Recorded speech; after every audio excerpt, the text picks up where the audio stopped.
بیتی ناب است این صبحی زیبا، گل در کاب است این صبحی زیبا. با پا خیز و بغل کن زندگی را، نه وقتی خواب است این صبحی زیبا. در جان و دلم نوای استقلال است، آسودگی از هوای استقلال است. سلام و درود بر شما بینندگان عزیز تلویزیون بهارستان. صبح زیبای وطن را برای هر یک شما مبارک و فرخنده میگوییم. هر روز که ما از آغاز شدن صبح به انجام دادن کارهای خود شروع میکنیم، پیش از همه با کلام شکرانه بر لب از فضای صلح و ثبات و استقلال و آزادی کشور عزیزمان تاجیکستان خیلی خوشحال میشویم و این برای انجام دادن نقشه و نیت‌های ما نیروی دیگری میبخشد. طلوع صبح از پشت کوههای بلندی کشور ما زیباست. وقتی که آفتاب نورهای طلایی خود را از پشت شاخه‌های درختان می‌پاشد، ما در پشت تیره‌های شفاف بیدار می‌شویم و با یک تبسم و آرامش می‌گوییم خوش آمدی ای صبح زیبا. و ما تماشابینان عزیز به شما یک صبح با صفا، صبح پر از موفقیت‌ها تمنا داریم. خب بینندگان گرامی، چون همیشگی با شنیدن یک سرود دلاشوب در اجرای یک نورس صاحب ذوق برنامه را آغاز می‌نماییم.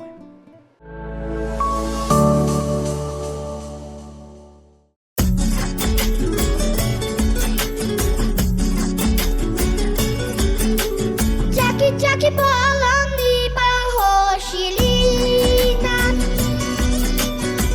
Dalio dolan tola Jutu peto tatel kamitelina Astrosilo nastos Jackie balani bahoshilina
خوراک صبح یکی از مهمترین غذایی است که ما استعمال میکنیم، زیرا خوب و موفق گذشتن روز ما محض از نهاری وابستگی دارد.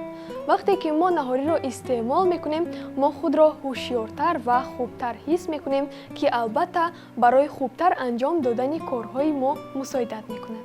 بله، متخصصان نیز معین کردند که از استعمال خوراک در موردهای گوناگون، یعنی در دوام روز، پیش از همه استعمال کردن هر گونه خورش‌ها و خوراک‌ها در صبح مفید و مهم باشد، زیرا بعد از آنکه که انسان‌ها شبانه استراحت میکنند، صبح بعد از مشغول شدن به تمرین، اگر کم بیش باشد، بعد از اجرای تمرین با استعمال خوراک مشغول میشوند، این برای بیدار کردن عضوهای داخل ارگانیسم خیلی سهم نظررس را می‌باشد.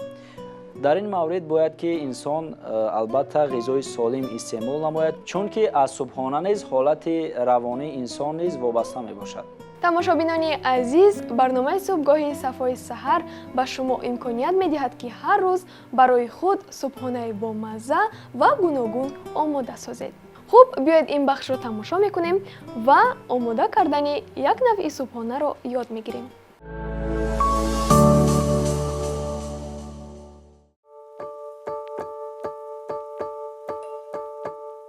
салом бинандагони азизи телевизиони Баҳористон. бахши субҳона аз манзури шумо дар идомаи барномаи Сафои саҳар ва ин навбат мо тасмим гирифтем то ба шумо тарзи омода кардани чунин кулчақандҳоро нишон диҳем. барои омода кардан даруни зарф каме орд, шакар, намак ва маводи ковкунандаро ҳамроҳ карда рӯи он равғани маскаро меандозем.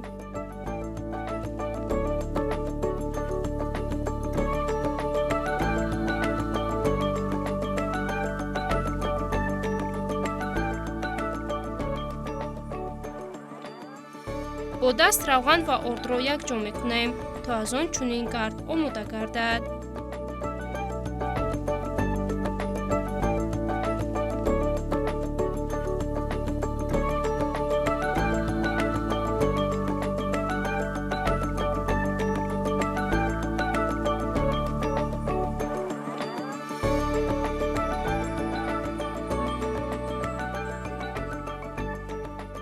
дар охир ордро андохта маҳсулотҳоро ба шакли хамир медарорем.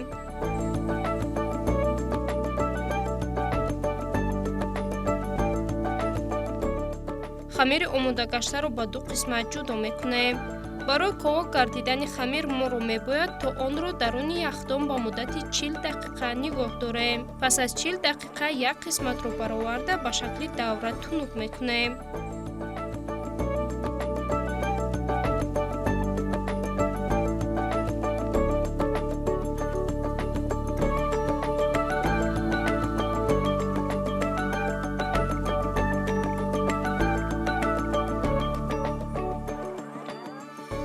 бо истифодаи корд онро бо чунин тарз бурида рӯяш дилхоҳ мураббо ва ё чормағзро мегузорем то он боз ҳам болаззат гардад.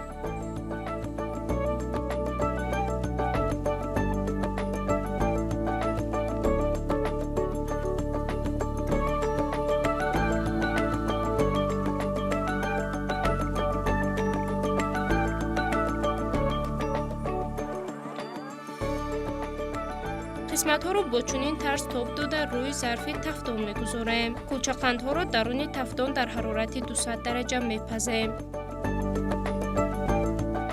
бинандагони азиз, шумо низ метавонед аз ин дастурамал истифода бурда рӯи дастурхони хешро оро диҳед.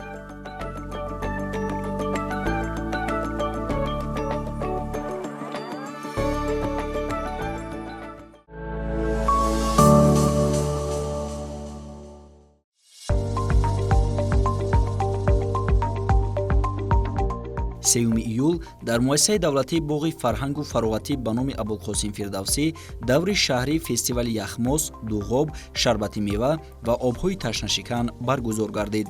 дар чорабинӣ роҳбарияту намояндагони мақомоти иҷроияи ҳокимияти давлатии шаҳри Душанбе, вазорату идораҳо ва намояндагони корхонаву ширкатҳои яхмосу обарории пойтахт ширкат намуданд. Нахуст меҳмонону иштирокчиёни фестивал аз намоиши навъҳои гуногуни яхмос, дуғоб, шарбати мева ва обҳои ташнашикан, ки дар даромадгоҳи муассисаи давлатии боғи фарҳангу фароғатӣ ба номи Абулқосим Фирдавсӣ ба мараз гузошта шуда буд, дида намуда ба намунаҳои беҳтарини онҳо баҳои баланд доданд. фестивали мазкур бо мақсади баланд бардоштани иқтидори корхонаҳои саноатӣ дар пойтахт, беҳтар намудани сифати истеҳсолоти ватанӣ ва қарори раиси шаҳри Душанбе гузаронида мешавад. Баъд аз санҷишу аз назаргузаронӣ, ғолибони фестивали мазкур муайян карда шуда, дар фазои тантанавӣ ба ғолибон ва иштирокчиёни фаъол аз ҷониби намояндагони мақомоти иҷроияи ҳокимияти давлатии шаҳри Душанбе диплому сипоснома ва тӯҳфаҳои хотиравӣ супорида шуд. Акнун ғолибон шаҳри Душанберо дар даври ҷумҳуриявии фестивали мазкур муаррифӣ хоҳанд кард.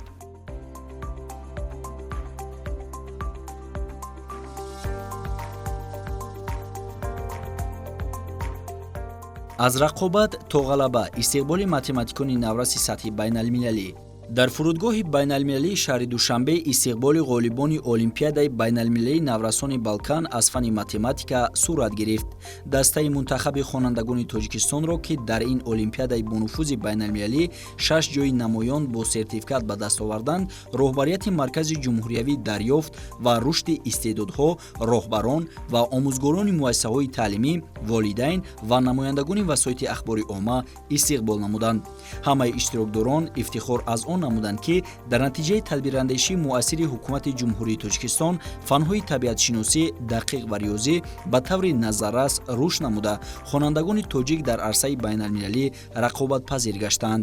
Бояд ёдовар шуд, ки олимпиадаи мазкур аз 25 то 30 июни соли 2024 дар шаҳри Анталияи ҷумҳурии Туркия баргузор шуда, дар он хонандагони зиёда аз 20 давлат иштирок намуданд. Дастаи мунтахаби ҷумҳурии Тоҷикистонро дар ин олимпиадаи бонуфузи байналмилалӣ 6 нафар хонанда намояндагӣ карда, сазовори 6 ҷойи ифтихорӣ, 4 ҷойи дуюм ва 2 ҷойи сеюм гардиданд.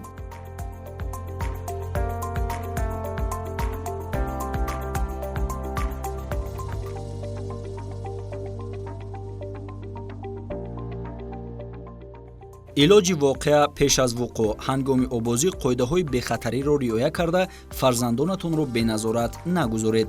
Кумитаи ҳолатҳои фавқулода ва мудофиаи гражданӣ назди ҳукумати ҷумҳурии Тоҷикистон бо мақсади пешгирӣ аз обозӣ дар маконҳои хатарнок ва ҳар гуна ҳодисаҳои нохуш аз шаҳрвандону меҳмонон, бахусус волидайни наврасон, хоҳиш менамояд, ки дар соҳили обҳо ва ҳангоми шиноварӣ қоидаҳои бехатариро риоя намуда, фарзандони хурдсоли худро ҳангоми обозӣ беназорат нагузоранд.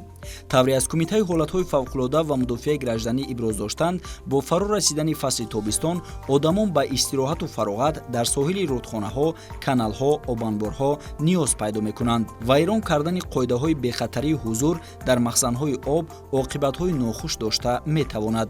Дар бисёр ҳолатҳо ғарқ шудан ва ба ҳалокат расидани одамон ба қайд гирифта мешавад. муҳити асосӣ барои шиноварии об ба ҳисоб меравад, аммо сифати об, покии он аз ҳар гуна олудагиҳо дар ҳавзҳои шиноварӣ бояд ҷавобгӯ ба талаботи беҳдоштӣ бошад. таҷрибаҳо нишон додааст, ки беназорат мондани бачаҳо дар соҳилҳо басо хатарнок мебошад.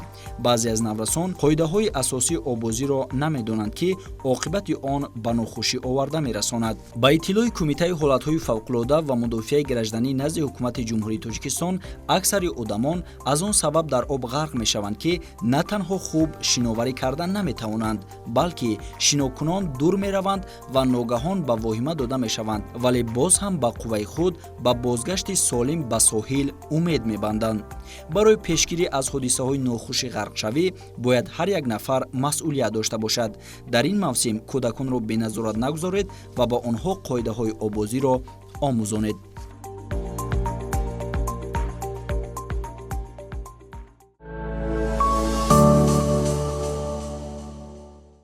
мурче дар ҷустуҷӯи хӯрок мегашт. ногаҳон як қатраи бузурги асалро дид. каме аз он нӯш кард. дид, ки бисёр ширин аст. баъд аз нӯш кардан чанде роҳ рафт ва боз ҳам дилаш ба он сӯхт ки чаро бисёртар аз он асал нахӯрд. мурча дубора баргашт ва аз он асале ки дар он ҷо мавҷуд буд қатраи бузурги асал боз ками дигар истеъмол кард. баъд аз ин боз ӯ роҳашро идома доду рафт. то ҷое дуртар рафт, аммо боз ҳам назар ва нигоҳаш тағйир ёфт. ӯ фикр кард ки агар он асалро нахӯрад, ҳатман каси дигар онро мехӯрад. боз аз роҳаш баргашт ва омад ба назди он қатраи бузурги асал. ин дафъа ба он хотире ки бештар лаззат барад аз он асале ки дар он ҷо мавҷуд буд, ӯ худро ба дохили ин қатраи бузург андохт. вале ӯ намедонист ки пойҳояш аз ширинии асал ва аз махсусияти асал дар он дар мемонанд. ӯ дигар нафси худро нигоҳ дошта натавонист.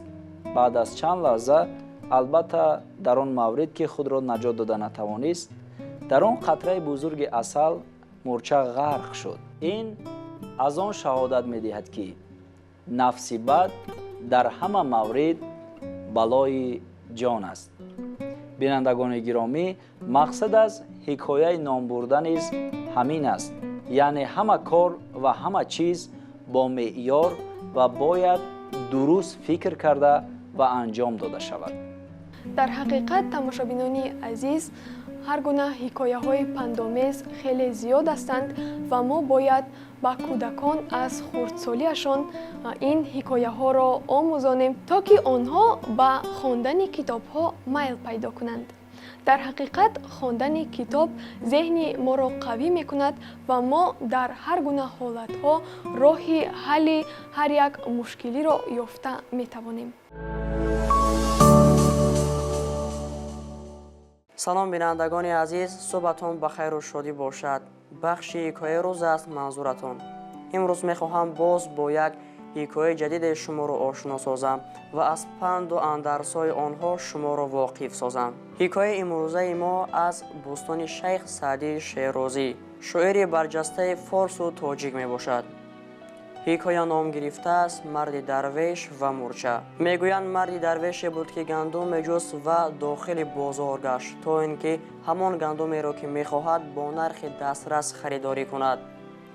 дид ки пиразане гандум мефурӯшад ва аз ӯ суол кард: гандуми шумо қиматаш чӣ қадар аст? пиразан бошад ба ӯ гуфт ки 2 танга. мард бошад замоне ки фаҳмид халтаи гандум 2 танга аст, вориди мунозираву баҳс гашт, то ин ки он халтаи гандумро савдо кунад. савдои онҳо дуру дароз идома кард, то ин ки марди дарвеш тавонист бо нархи баҳри худаш дастрас гандумро харидорӣ кунад. ҳамон замон халтаи гандумро ба хонаи хеш бурду зану фарзанди хешро ҷеғ зад. баҳри онҳо супориш дод, то ин ки онҳо халтаи гандумро тоза кунанд ва мард тавонад он гандумро ба осиё барад. зану фарзандҳои дарвеш ҳангоми тоза намудани гандум диданд ки мурче дохили он гандум парса мезанад. зану фарзандҳои марди дарвеш диданд ки мурча ба ҳар тараф даву тоз мекунад ва бо дидани ин саҳна дар ваҳшат афтоданду мурчагӯён ҷеғ заданд ва марди дарвеш ба назди зану фарзандҳои хеш омад. дид ки мурча дохили гандум парса мезанад. оромона мурчаро ба кафи дастонаш гирифту ба назди бағали хеш бурд ва оромона бар замин нишаст. зану фарзандони марди дарвеш аз ин амали дарвеш дар тааҷҷуб афтоданд ва аз ӯ суол карданд: барои чӣ бо мурча ин гуна муносибат кардаӣ? он ки мурча аст ва ён ки ҳашарот аст, ҳеҷ чизи дигаре нест. марди дарвеш бошад дар посух гуфт: эй мурчаи бечора. зану фарзандон аз ӯ дубора суол карданд: барои чӣ мурчаи бечора гуфтӣ? марди дарвеш дар посух гуфт: баҳри оне ки ин мурчаи бечора аз назди хешу ақрабони худ дар ин халтаи гандум дур афтодааст. зану фарзандон дубора бо тааҷҷуб аз ӯ суол карданд: баҳри чӣ аз назди зану фарзанд ва хешони худ дур шудааст мурча? марди дарвеш оромона посух гуфт: замоне ки мурча ба дунболи гандум афтодааст, шояд нофаҳмида ӯро ба дохили халтаи гандум бор карда бошанд ва инак мо ӯро ин ҷо овардему ӯ аз назди хонаи хеш дур аст. пас аз чанд лаҳзаи сукут марди дарвеш сарашро дубора бардошту бо хитоб гуфт: ҳоло бошад ба бозор меравам. Он пиразанеро ки аз ӯ халтаи гандумро харидорӣ карда будам пайдо менамоям.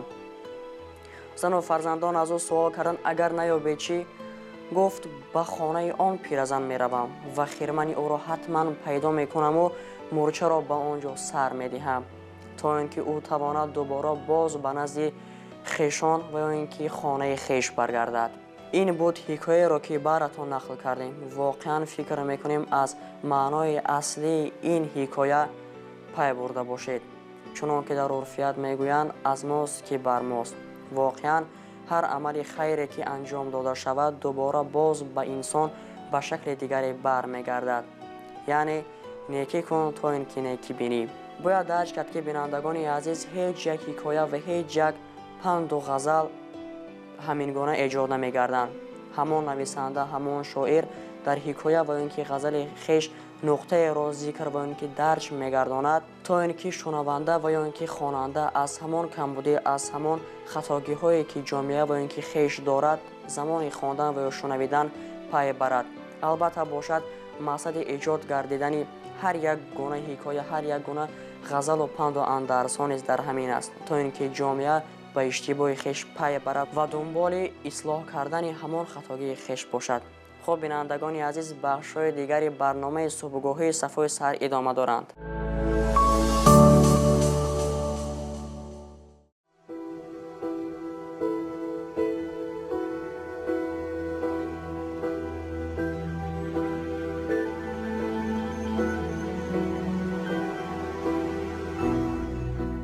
об бошад гавҳари қиматтар аз лаълу гӯҳар, покии ҳар қатраи он покии хайрулбашар.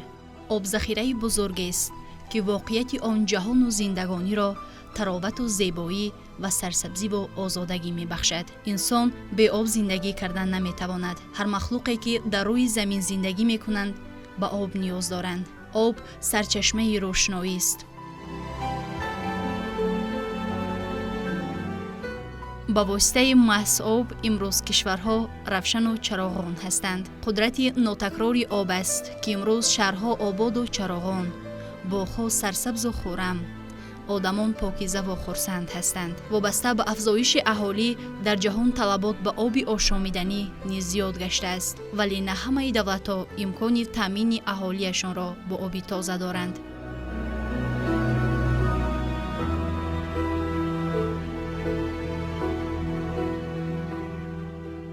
дар ҷаҳони мутамаддин бархе аз кишварҳо аз оби ошомиданӣ танқисӣ доранд ки ин як хавфи бузурге барои зиндагии онҳо мебошад. хушбахтона тоҷикистони азизи мо дорои оби тозаву мусаффо аст. тибқи маълумотҳои мутахассисони соҳа дар тоҷикистон 7000 пирях, 155 кӯли гуногун ҳаҷм, даҳо ҳазор чашмаҳои маъданӣ бешумор ҳастанд ки ин аз сероб будани ватани азизамон далолат медиҳад.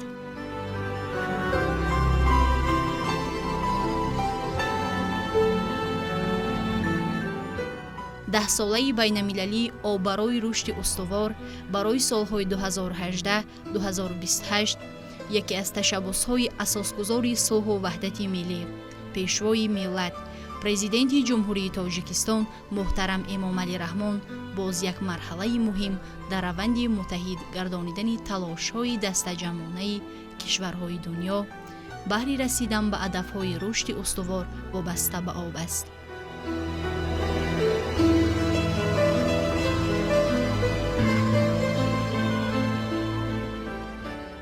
пешвои миллат аҳли ҷаҳонро даъват месозад ки неъмати табиатро ки дастрасӣ ба он дар тамоми ҷаҳон як муаммо аст, сарфакорона истифода барем. модоме ки асоси зиндагии ҳамаи мавҷудоти олам обро медонем, пас вазифа дорем ки ганҷи бебаҳоро чун асоси зиндагӣ, чароғи равшандиҳанда, созгори дунёи ҳастӣ эҳтиром намоем, тозаву озода нигоҳ дорем, нагузорем ки ин мӯъҷизоти бузургро ифлос кунанд.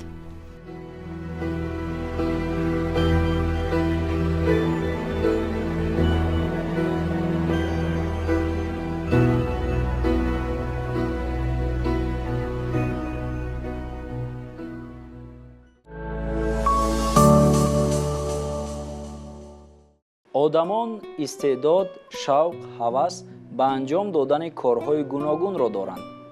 баъзе аз нафарон обчакорӣ ва ё парвариш кардани гулу растаниҳоро хеле зиёд дӯст медоранд. маҳз ба ҳамин хотир мо бо оғози фасли гармо, аниқтараш бо оғоз шудани баҳор то анҷоми фасли тирамо саҳифаеро дар барномаи субҳгоҳии Сафои Саҳар пайваста ҷой медиҳем, ки ном дорад парвариши растаниҳо ва дар он бинандагони азизи мо маҳз аз тарзи дуруст парвариш кардани растаниҳо огоҳӣ пайдо менамоянд. бале тамошобинони азиз, барномаи субҳгоҳии Сафои Саҳар ба шумо имкон медиҳад ки шумо тарзи дуруст парвариш кардани ҳар гуна растаниҳоро омӯзед. агар шумо парвариш кардани растаниҳоро дӯст медоред, пас ин бахш маҳз барои шумост. биёед ҳамроҳ тамошо мекунем.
ивазшавии фаслҳои сол ва тағйирёбии ҳарорати ҳаво аз мо инсонҳо дар мавридҳои муайян масъулияти махсусеро талаб мекунад. Бо гарм шудани ҳарорати ҳаво, талаботи организм ба обҳои ташнашикан, меваю сабзавот, ҳавои нисбатан салқин зиёд мегардад.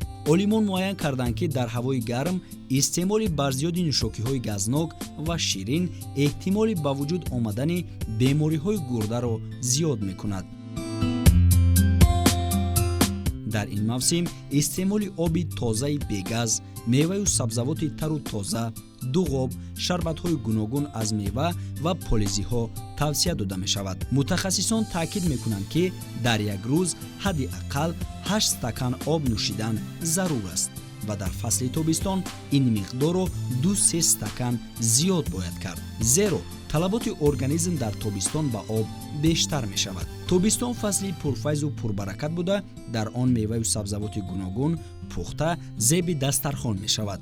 бо мақсади ҳифзи саломатӣ ғизоҳое ҳастанд, ки дар тобистон нахӯрданашон беҳтар аст, зеро хӯрок бо таъсири гармии аз 30 дараҷа боло дар муддати нисбатан кӯтоҳ вайрон шуда ба организм таъсири манфӣ мерасонад. якум хӯришҳои майонездор. муҳлати нигоҳдории хӯриш салатҳои майонездор набояд аз 6 соат зиёд бошад, аммо дар ошхона ё тарабхона имкони санҷидани кай тайёр кардани хӯриш мавҷуд нест. ҳар қадар сабзавоти хӯришҳо хурдтар реза карда шуда бошад, ҳамон қадар зудтар вайрон мешавад. духтурон муайян карданд, ки микробҳо ва чӯбчаҳои сироятӣ дар маҳсулоти хушк, намакдор ва калон реза шуда тез афзоиш карда наметавонанд. дар ин мавсим агар дилатон хӯриши майонездор бикашад, беҳтараш дар хона тайёр карда тару тоза истеъмол намоед. дуюм кабоб, шашлик ва ё мурғбирён. баъзан аз сабаби зиёд будани мизоҷон кабоб то охир нопухта, яъне нимхом ба табақ гузошта мешавад. хӯроки нимхом метавонад сабаби заҳролудшавӣ гардад. дар ҳарорати гарми ҳаво кабоб ва мурғбирён баъди 2 соати тайёр шудан ба вайроншавӣ шурӯъ мекунад. умуман ғизои гӯштдорро дар тобистон бояд камтар истеъмол кард.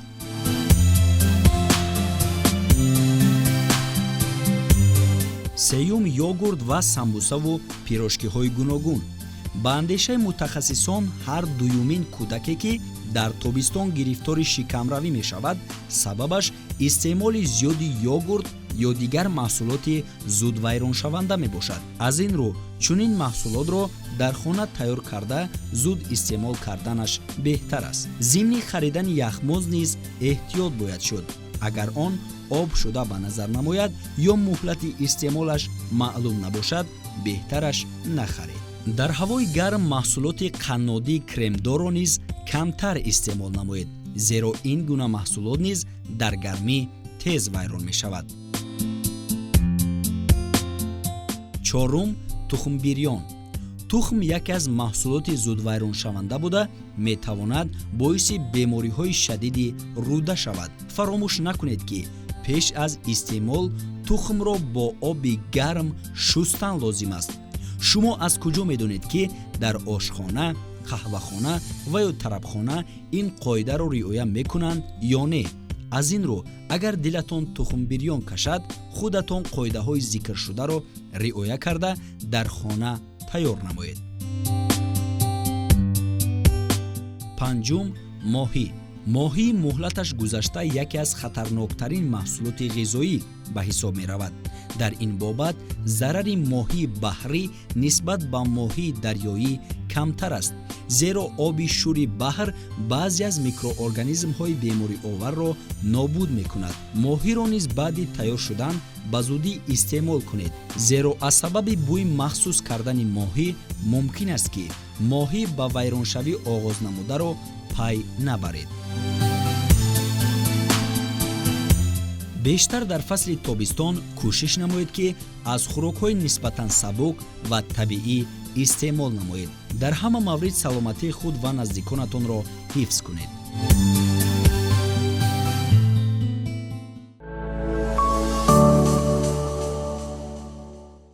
бинандагони гиромӣ хаста набошед. ин идомаи барномаи субҳгоҳии сафои сар аст ки шумо тавассути телевизиони Баҳористон тамошо доред. бори дигар субҳатон ба хайр. ва тамошобинони азиз, шумо медонистед ки хандаи одамон аз ҳар гуна ҳолатҳо вобастагӣ дорад. яъне вақте ки мо ба касе меҳрубонӣ мекунем ё бо ҳамдигар ҳар гуна латифаҳо нақл мекунем, ҳар яки ин ханда гуногун мебошад. ва тамошобинони азиз, мо ҳамеша хоҳонем ки хандаи шумо самимӣ бошад ва ҳозир як саҳнаи ҳаҷвӣ пешниҳоди шумо аст ки албатта таби шуморо хуш месозад.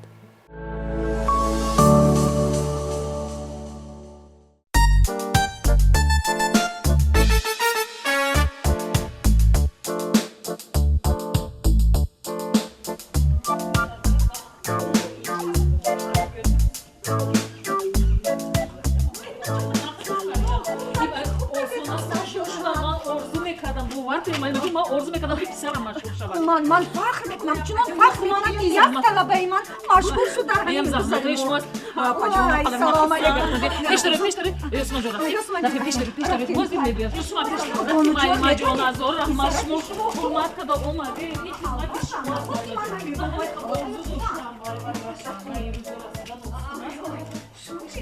بله حتما مرحمت کنید ما منتظر اسکندر اون نبیره من از کو شاه اسکندر امروز صاحبی آبرو شد در تمام تاجیکستان رو علاقه میشناسم رحمت خدا شما رو هم به همین روزها رساند. رحمت کی گفت؟ خودش زنگ زده گفت رحمت در تلویزیون بیگاه نمایش میدین، روزنامه و مجله ها چاپ کردن، ما هنوز نخوندیم. خیر خودش اومده میخواند ده. بیایید یک جا خرسندی کنیم. بیایید من انتظار رحمت. ای نبیره ما عالمگیر شده.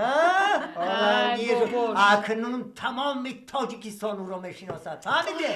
خیلی بابا جانش گوید که این اسکندر جانی ما چه قهرمانی کرده است که ما اینقدر تشویش کشیدیم. راست دیگه منم خبر ندارم. خودش زنگ زده گفت بابای اسکر نبیرتون چونان بچه خوب است. همیشه به درسهایش تیار شده می آید. الوخون لباسکاش تازه چنان بچه خوب است. اما همین اسکندر شاه من الکه عالمگیر شد. تمام تاجیکستان او را میشناسد. اپا جون اسکندر جان من اسکندر نه اسکندر جان. اکا جانی من بهترین سخن اکا جانی من بهترین خودش اومد. خرسان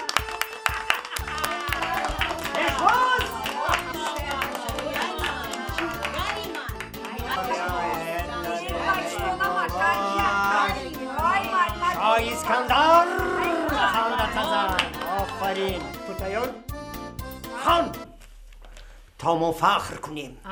دیروز ساعت 11 خواننده صنفی سیومی مکتب 235 شهر اسکندر کومینوف با چراغک سرخ بودن اعتبار نداده با فلاکت دچار شد که در نتیجه یک ماشین سبکرو با ماشین بارکش که برخورده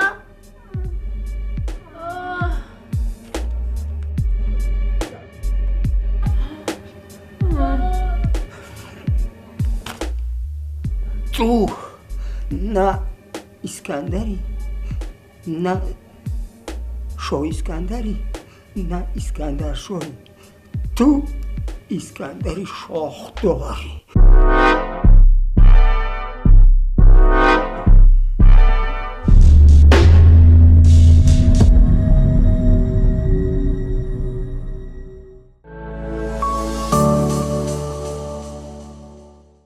ба касе кина нагиред, дили бекина қашанг аст. ба ҳама меҳр биварзед, ба худо меҳр қашанг аст. дасти ҳар раҳгузареро бифишоред ба гармӣ, буса ҳам ҳисси қашангест. буса бар дасти падар, буса бар гунаи модар, лаҳзаи ҳодисаи буса қашанг аст. бифишоред азизон ба оғӯш, падару модару фарзанд, ба худо гармии оғӯш қашанг аст. назанед санг ба гунҷишк, пари гунҷишк қашанг аст. пари парвона бибусед, пари парвона қашанг аст. настаранро бишиносед, ёсро ламс кунед, ба худо лола қашанг аст. тамошобинони азиз, бо қироати ин шеъри зебо мо барномаи имрӯзаро ба анҷом мерасонем. инҳо буданд тамоми бахшу сюжетҳое ки мо мехостем дар барномаи имрӯза ба шумо пешниҳод кунем. муҳаббат, самимият, меҳр чизҳое ҳастанд ки мо бояд ҳамеша онҳоро байни ҳамдигар риоя кунем. дӯстдорӣ, накӯкориро ҳеҷ гоҳ фаромӯш насозем. ягона коре ки аз он мо пушаймон намешавем ин некӣ аст. пас то ҷое тавонем бояд ба дигарон танҳо некӣ кунем, чун ҷавоби некӣ ҳатман некӣ аст. бо оғози ҳар субҳ шод бошу биханд. дӯст бидор, фаромӯш кун, меҳрубон бош. ҳар субҳ хуршед фарёд мезанад. эй инсонҳо, китоби зиндагӣ чопи дуввум надорад. пас то метавонед дӯстона, холисона ва шукрона зиндагӣ кунед. китоби зиндагии шумо бинандагони гиромӣ бигзор ҳамеша рангоранг ва бо самимияти беандоза ҳарфҳои заррини он навишта гарданд. орзуи ҳамешагии мо ин саломатӣ, комёбӣ, муваффақият ва рӯзгори осоиштаи шумо мебошад. то субҳи дигар хайр.